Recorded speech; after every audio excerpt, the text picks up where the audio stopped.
see a show of hands. How many of you work for an organization that has a written strategic plan or business plan? Do most folks? Okay, so a good number of folks. If that plan could talk, what would it say? Would it say this? Hi, remember me?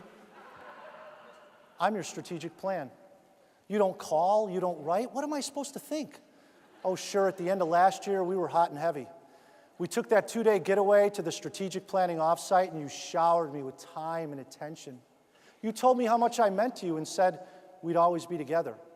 You even brought me to the annual kickoff meeting and proudly presented me to everyone. Then a few weeks passed, and I noticed you paying less attention to me and more attention to that slinky young thing you call BlackBerry.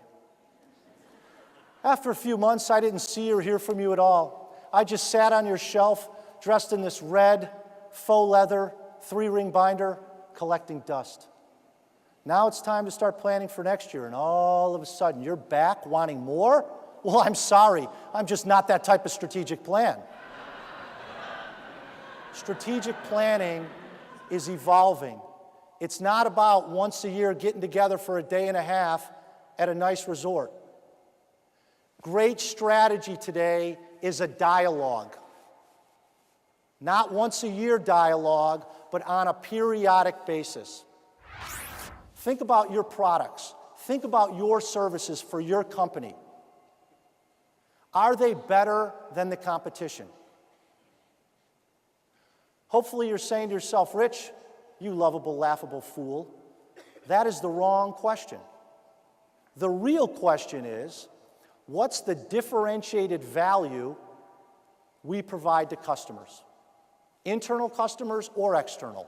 What's the differentiated value we provide to customers?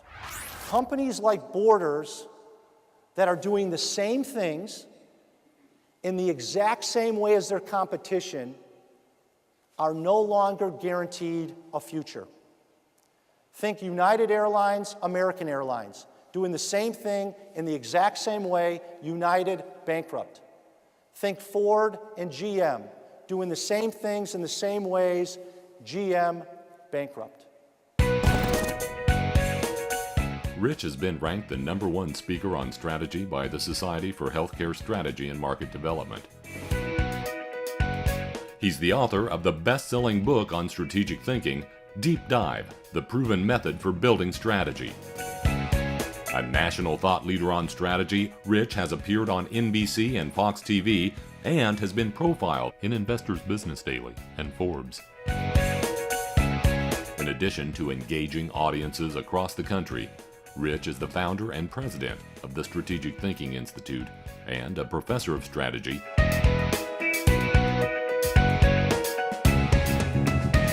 But imagine for a moment Bob Barker hosting a game show called What's Your Strategy? Featuring executives from leading companies. Based on their actual quotations from business publications, I think the game show would go a little bit like this. Ladies and gentlemen, please welcome the former CEO of Wendy's, Carrie. All right, Carrie.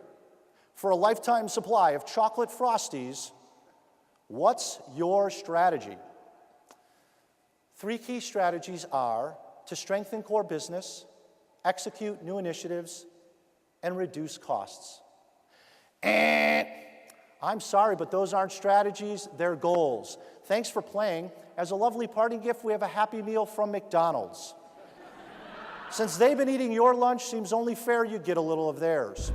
Strategic thinking is your ability to come up with new insights, new ideas on a regular basis that lead to competitive advantage. Now, I mentioned my 6-year-old son, Luke, a moment ago. At dinner one night, he said, Dad, very solemn, Dad, Christy in my class said she wants to marry me. Then she said she loves me. I don't want her to love me. So holding back a smile, I asked, well, Luke, how do you feel about Christy? And he said, Dad, I want to destroy her. Now, if we think back through our past, my guess is most of us have an ex-girlfriend or boyfriend where the thought of destroy isn't too far off. But future counseling for my son aside, we tend to have that same love-hate relationship with strategy. On the one hand, we know it's crucial to our success. On the other hand, we don't want to have to add it to an already crowded to-do list. The second lens for strategy is doing similar activities in different ways than the competition. An example would be Enterprise Rent-A-Car. Enterprise Rent-A-Car does a similar activity as Hertz and Avis and Budget. They rent cars. But over the years, they've done that similar activity in different ways. They've historically located their offices in communities instead of airports. They've kept their customer service in-house instead of outsourcing it like the other big players. And instead of you having to go to the car rental agency, they will actually come and pick you up, right?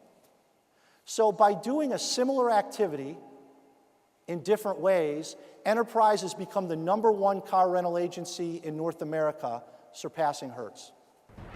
I hate to burst the "it's not our fault, it's the economy's fault" bubble, but I will. Research shows that 70% of a company's poor performance is due to decisions about strategy. Only 4% of a company's poor performance is due to the overall economy. So the next time somebody in your company blames the economy for their bad results, smile and hand them a mirror. We need to take accountability. It's not okay to say, well, when the economy's good, our business is good. When the economy's bad, our business is bad. We need to take accountability. When is the last time you pruned activities, projects, or tactics from your business? We're great about adding stuff to our plate every year when we do our planning. What we don't tend to do is take things off of our plate. In order to help managers at all levels think strategically on a regular basis, I developed a framework called the 3 disciplines of strategic thinking, or simply the 3 A's of strategy: acumen, allocation, and action. Acumen, allocation, and action. Acumen is the insight. All great strategy begins with that "so what," that aha that gives us that new approach. The second A is allocation. Allocation is our ability to focus resources, time, talent, and budget by making trade-offs. As we'll see today, strategy is as much about what you choose not to do as it is about what you choose to do. And the third A is action. Action is our ability to stay focused on what's important to the business and not get caught up in the urgent voicemails and emails that take us off task. So we become reactionary like those bumper cars at the carnival.